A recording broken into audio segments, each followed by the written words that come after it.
जय श्री कृष्ण। प्रिय दर्शकों, आज की वीडियो गागर में सागर। आज की वीडियो में जितने भी देवी देवता हैं उनका पूजन करते समय जो मंत्र बोले जाते हैं वो आज की वीडियो में हम आपको बताएंगे। इन मंत्रों को बोल करके आप किसी भी देवता का पूजन कर सकते हैं। पूरी वीडियो अंत तक देखिएगा। ऐसे ही मंत्र सीखने के लिए हमारे इस कर्मकांड सीखें यूट्यूब चैनल को जरूर सब्सक्राइब करें, वीडियो को लाइक करें, कमेंट बॉक्स में जो आपकी जिज्ञासा हो लिखें, साथ में घंटी के निशान को जरूर दबा दीजिएगा। इससे फ़ायदा होगा, जब भी वीडियो हम यूट्यूब पर अपलोड करेंगे तो आपको उसकी सूचना मिल जाएगी। सबसे पहले देवता का आह्वान किया जाता है और 4 बार जल से स्नान कराया जाता है उस देवता को। उसके बाद में सबसे पहले पंचामृत से स्नान कराया जाता है। दूध, दही, घी, शहद, शक्कर मिला करके पंचामृत बना करके उस देवता को स्नान कराया जाता है। उसको स्नान कराते समय यह मंत्र बोलना चाहिए। इस मंत्र को कैसे पढ़ेंगे?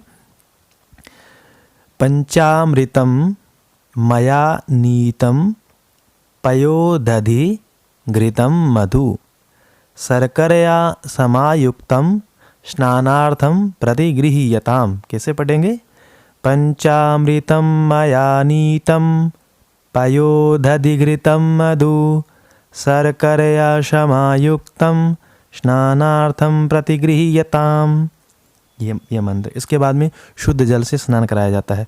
शुद्ध जल से स्नान कराने का मंत्र यह है: गंगा च यमुना चैव गोदावरी सरस्वती नर्मदा सिंधु कावेरी स्नानार्थम प्रतिगृह्यताम। कैसे पढ़ेंगे? गंगा च यमुना चैव गोदावरी सरस्वती नर्मदा सिंधु कावेरी स्नानार्थम प्रतिगृह्यताम। इसके बाद में देवता को स्नान कराने के बाद में वस्त्र पहनाए जाते हैं। तो वस्त्र पहनाने का मंत्र यह है: शीत वातोष्ण संत्राणम लज्जाया रक्षणम परम देहालंकरणम वस्त्र मतः शांतिम प्रयच्छ मे। कैसे पढ़ेंगे? शीतवातोष्ण संत्राणम लज्जाया रक्षणम परम देहालंकरणम वस्त्र मतः शांतिम प्रयच्छ मे।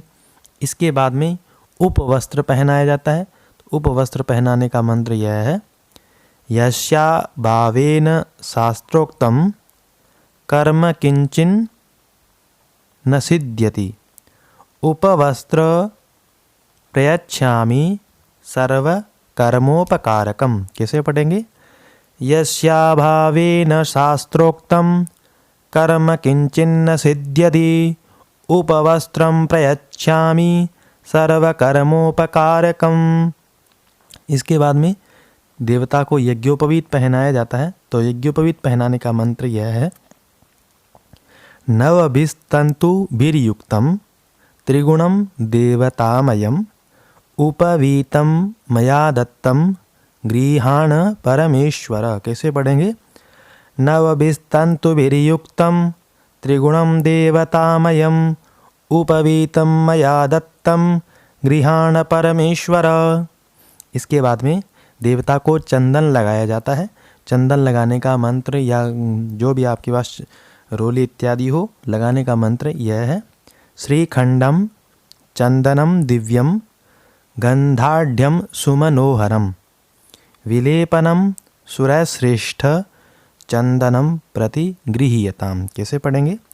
श्रीखंडम चंदनम दिव्यम गंधाढ़्यम सुमनोहरम विलेपनम सुरश्रेष्ठ चंदनम प्रतिगृह्यताम। इसके बाद में देवता को चावल समर्पित किए जाते हैं, अक्षत। तो अक्षत चढ़ाने का मंत्र इस प्रकार है: अक्षताश्च सुरश्रेष्ठ कुंकुमाक्ता सुशोभिता मया निवेदिता भक्त्या गृहाण परमेश्वर। कैसे पढ़ेंगे? अक्षताश्च सुरश्रेष्ठ कुंकुमाक्ता सुशोभिता मया निवेदिता भक्त्या गृहाण परमेश्वर। इसके बाद में पुष्पों की माला भगवान को समर्पित करनी चाहिए। इस मंत्र को पढ़ते हुए: माल्यादीनि सुगंधीनि मालत्यादीनि वै प्रभो मया हृतानि पुष्पाणि पूजार्थम प्रतिगृह्यताम। कैसे पढ़ेंगे? माल्यादीनि सुगंधीनि मालत्यादीनि वै प्रभो मया हृतानि पुष्पाणि पूजार्थं प्रतिगृह्यताम्। इसके बाद में दुर्वा जो होती है दूब, उसको समर्पित करना चाहिए। यह मंत्र बोलते हुए कैसे पढ़ेंगे? दुर्वान कुरान सुहरितान मृतान मंगल प्रदान आनीतांस्तव पूजार्थम गृहाण गणनायक। कैसे पढ़ेंगे? दुर्वान कुरान सुहरितान मृतान मंगल प्रदान आनीतांस्तव पूजार्थम गृहाण गणनायक। इसके बाद में सिंदूर समर्पित किया जाता है। तो सिंदूर चढ़ाने का मंत्र यह है सिंदूरम शोभनम रक्तम सौभाग्यम सुखवर्धनम शुभदम कामदम चैव सिंदूरम प्रतिगृह्यताम। कैसे पढ़ेंगे? सिंदूरम शोभनम रक्तम सौभाग्यम सुखवर्धनम शुभदम कामदम चैव सिंदूरम प्रतिगृह्यताम। इसके बाद में भगवान को अबीर गुलाल समर्पित किया जाता है। तो अबीर गुलाल समर्पित करने का मंत्र यह है, इसको कैसे पढ़ेंगे? अबीरम च गुलालम च हरिद्रादि समन्वितम नाना परिमलम द्रव्यम गृहाण परमेश्वर। कैसे पढ़ेंगे? अबीरम च गुलालम च हरिद्रादि समन्वितम नाना परिमलम द्रव्यम गृहाण परमेश्वर। इसके बाद में भगवान को सुगंधित द्रव्य इत्र जो होता है, सेंट जो होती है, वो समर्पित करनी चाहिए। यह मंत्र बोलते हुए दिव्य गंध समायुक्तम महापरिमलाद्भुतम गंध द्रव्यमिदं भक्त्या दत्तम वै परिगृह्यताम। कैसे पढ़ेंगे? दिव्य गंध समायुक्तम महापरिमलाद्भुतम गंध द्रव्यमिदं भक्त्या दत्तम वै परिगृह्यताम। इसके बाद में भगवान को दीपक दिखाना चाहिए। दीपक दिखाने का मंत्र यह है, इसको कैसे पढ़ेंगे? भक्त्या दीपम प्रयच्छामि देवाय परमात्मने त्राहि माम निर्याद घोरात दीप ज्योतिर्नमोस्तुते। कैसे पढ़ेंगे? भक्त्या दीपम प्रयच्छामि देवाय परमात्मने त्राहि माम निर्याद घोरात दीप ज्योतिर्नमोस्तुते। इसके बाद में हाथ को धो लेना चाहिए। हाथ धोने के बाद में भगवान को भोग लगाना चाहिए। तो भगवान को भोग लगाने के मंत्र इस प्रकार हैं।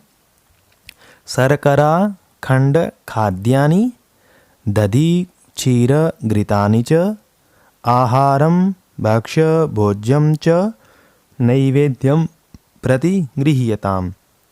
कैसे पढ़ेंगे? शर्करा खंड खाद्यानि दधि क्षीर घृतानि च आहारम भक्ष्य भोज्यम च नैवेद्यम प्रतिगृह्यताम। इसके बाद में भगवान को फल समर्पित किए जाते हैं, जो ऋतु फल होता है। तो फल चढ़ाने का मंत्र यह है इदम फलम मया देव स्थापितम पुरतस्तव तेन मे सफला वाप्तिर भवेत् जन्मनि जन्मनि। कैसे पढ़ेंगे? इदम फलम मया देव स्थापितम पुरतस्तव तेन मे सफला वाप्तिर भवेत् जन्मनि जन्मनि। इसके बाद में भगवान को तांबूल पान चढ़ाया जाता है। तो पान समर्पित करने का मंत्र यह है, इसको कैसे पढ़ेंगे? पूगी फलम महद्दिव्यम नागवल्ली दलैर्युतम एलादि चूर्ण संयुक्तम तांबूलम प्रतिगृह्यताम। कैसे पढ़ेंगे? पूगी फलम महद्दिव्यम नागवल्ली दलैर्युतम एलादि चूर्ण संयुक्तम तांबूलम प्रतिगृह्यताम। इसके बाद में भगवान को दक्षिणा समर्पित की जाती है। दक्षिणा समर्पित करने का मंत्र यह है हिरण्य गर्भ गर्भस्थम हेम बीजम विभावशोः अनंत पुण्य फलदः मतः शांतिम प्रयच्छ मे। कैसे पढ़ेंगे? हिरण्य गर्भ गर्भस्थम हेम बीजम विभावशोः अनंत पुण्य फलदः मतः शांतिम प्रयच्छ मे। इसके बाद में भगवान को आरती की जाती है। पुष्पांजलि की जाती है। उसके बाद में प्रदक्षिणा करनी चाहिए, अपने स्थान पे खड़े होकर के घूमना चाहिए यह मंत्र बोलते हुए। इसको कैसे पढ़ेंगे? यानी कानी च पापानि जन्मांतर कृतानि च तानि सर्वाणि नश्यन्तु प्रदक्षिण पदे पदे। कैसे पढ़ेंगे? यानि कानि च पापानि जन्मांतर कृतानि च तानि सर्वाणि नश्यन्तु प्रदक्षिण पदे पदे। इस प्रकार प्रदक्षिणा करनी चाहिए। इसके बाद में भगवान से क्षमा प्रार्थना करनी चाहिए। ये मंत्र बोलते हुए भगवान से क्षमा याचना करें। कैसे पढ़ेंगे इन मंत्र को? मंत्रहीनम क्रियाहीनम भक्तिहीनम जनार्दन यत् पूजितं मया देव परिपूर्णं तदस्तु मे। आवाहनं न जानामि विसर्जनं पूजां चैव न जानामि क्षमस्व परमेश्वर। कैसे पढ़ेंगे? मंत्रहीनं क्रियाहीनं भक्तिहीनं जनार्दन यत् पूजितं मया देव परिपूर्णं तदस्तु मे। आवाहनं न जानामि विसर्जनं पूजां चैव न जानामि क्षमस्व परमेश्वर। तो इस प्रकार क्षमा प्रार्थना करनी चाहिए। ये थे सभी देवताओं के पूजन मंत्र। संक्षिप्त विधि में आप इन मंत्रों को बोल करके किसी भी देवता का पूजन कर सकते हैं। ऐसे ही बहुत सारे मंत्र सीखने के लिए हमारे इस कर्मकांड सीखे यूट्यूब चैनल को जरूर सब्सक्राइब कर लीजिए, वीडियो को लाइक कर दीजिए, कमेंट बॉक्स में जो आपकी जिज्ञासा हो जरूर लिखिएगा और साथ में घंटी के निशान को दबाना मत भूलिएगा। इससे फ़ायदा रहता है, जब भी वीडियो हम यूट्यूब पर अपलोड करते रहते हैं तो आपको उसकी सूचना मिल जाएगी। इसलिए घंटी के निशान को भी जरूर दबा दीजिएगा। वीडियो देखने के लिए आपका बहुत बहुत धन्यवाद।